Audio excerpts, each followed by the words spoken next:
Good afternoon, everyone. David Paul speaking. It's 2:38 p.m. here in the UK on the 2nd of June. So we're into the US trading session by approximately 8 minutes. The S&P is flat on the day, up 1 point. The Dow is up 50 points from yesterday. But this trend that we've seen in the American market is still going. So the short-term trend on VectorVest is up, the underlying trend is up, and we've got a confirmed up situation today. Advances well ahead of declines. Market opened up but has given that up. Still very early days. So let's have a look at the VectorVest composite. This is the VectorVest composite, folks. Nothing much has changed since I spoke about this last week, but I've marked the medium-term market timing system that I've been following. It's called the DEW. It's based on a moving average. It works exceptionally well when a market is coming off a major bottom or coming off a major top. At the moment, we've got a situation where the American market and the UK market, well, I'll get there in a second, is showing a mega overbought situation. Our market timing indicator is at 1.73 on a scale between 0 and 2, and above 1.65 that's defined as overbought, and the buy-sell ratio is over 5. In other words, there's 5 times more companies on a buy recommendation than a sell recommendation, and that's also a mega overbought situation. So this market has come a long way, and I think, folks, that the next signal that we get, if we were to get a sell signal, that sell signal needs to be taken very seriously indeed. At the moment, the trends are still strong on the upside. I'm going to go to the S&P market in a moment. Maybe we're more familiar with the numbers, but I'm still riding this trend on the upside, both in spread bets in the US and in outright positions in the UK. Nevertheless, I believe that the reward to risk is quite skewed at the moment, and I think you need to be very careful in getting into positions that are for more than 2 or 3 days at present. So let's have a look at the S&P itself. There's the S&P 500. Let's have a look at a little bit more data. As you can see, I date it myself by putting on bars. I like bar charts, but we seem to have broken through this 62% retracement, and we've moved up. And I think, folks, there's a high probability that we're going to get to that 78% retracement, which is at about 3130 odd, give or take a tick. So I think we'll probably get up to that. I put on maybe more conventional oscillators that I've been using for a very long time.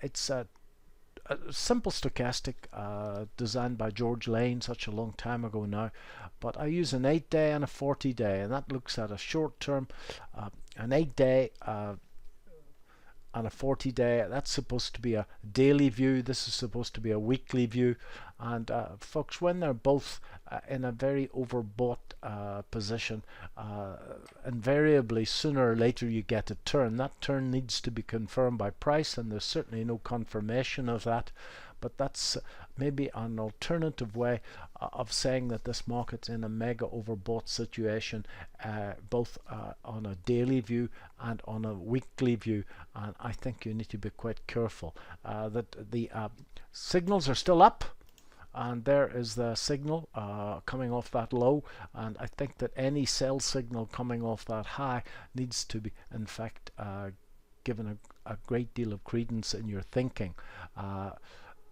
This is a very difficult rally. Warren Buffett's partner, Charlie Munger, says that many people say that it's fear and greed that drives markets, but in fact he reckons that it's something more basic than that. He reckons it's envy that drives markets, and there's nothing quite as miserable as somebody that you know is making money and you're not making money. And I think that there's an awful lot of people who are coming in towards the end of this move. So just be very careful at the moment. An overbought situation, and just learned from this, and the time to get in was way back here, and I've been at this for a very, very long time, folks, and that wasn't easy to do. There was a great deal of bad news around there. But the one thing that I'm sure of in this business is that the good trade is the hard trade. I'm not saying it's hard intellectually, I'm just saying it's hard emotionally. So that was quite hard to do. All right, so when it's time to buy, you won't want to feel like buying, and on the same vein, when it's time to sell, you won't feel like selling. So that's the S&P. If I now go to the UK market, if I can find it, here we are. That's the UK market. That's the close last night, and everything pretty much in the same situation. I don't think I've ever seen the buy-sell ratio in the UK as high as it is at the moment. We've got, I think, 6.5 times more shares on a buy recommendation than a sell recommendation. And the MTI's at 1.69, so we're also in that mega overbought situation. Nevertheless, the trends are strongly in place, and I suggest that you ride those trends. But similarly, as in the US, if we were to get a sell signal from whatever system that you follow on the general market, but our DEW signal works wonders, then that signal needs to be taken very seriously indeed, and I think that you should certainly have a look at your portfolio. If those positions are leveraged, I think you should simply get out. If they're not leveraged, then you want to watch your stop losses very carefully. I think in this run up that we've had since April, have a look at the laggards in the portfolio and immediately cull those laggards. If they haven't in fact moved up over the last couple of weeks, I think that they're probably not going to move up at all. I'm still holding the following positions. Games Workshop yesterday got over £80. £80 is a big round number, folks, but I see it's managed to get through it today. Somebody emailed me a moment ago, and they told me that they've been trying to make money on Forex for years, and they failed, and in their first little campaign in the stock market, Games Workshop was up for them 52%. They've never made money in markets before. So that's what I'm holding. They're all on buy recommendations, as one would expect in this environment, and safe as she goes, steady as she goes, folks. But just be very wary that we're moving into a strongly overbought positions, and I don't expect the market to come down now and take out the March lows. I would expect a pullback to maybe 50% of the run up between the low and whatever the high is, maybe 62%.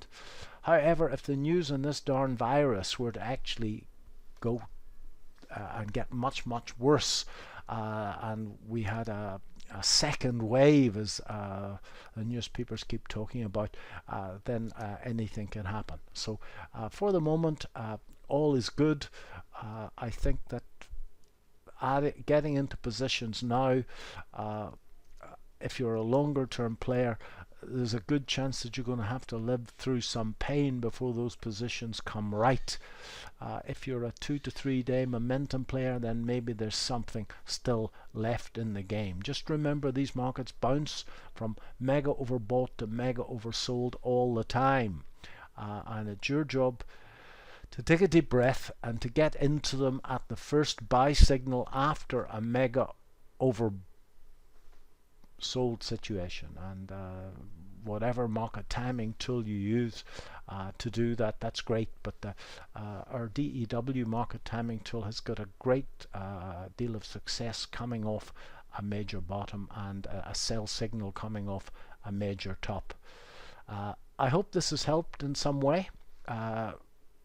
Just be careful with open profits. Thanks very much.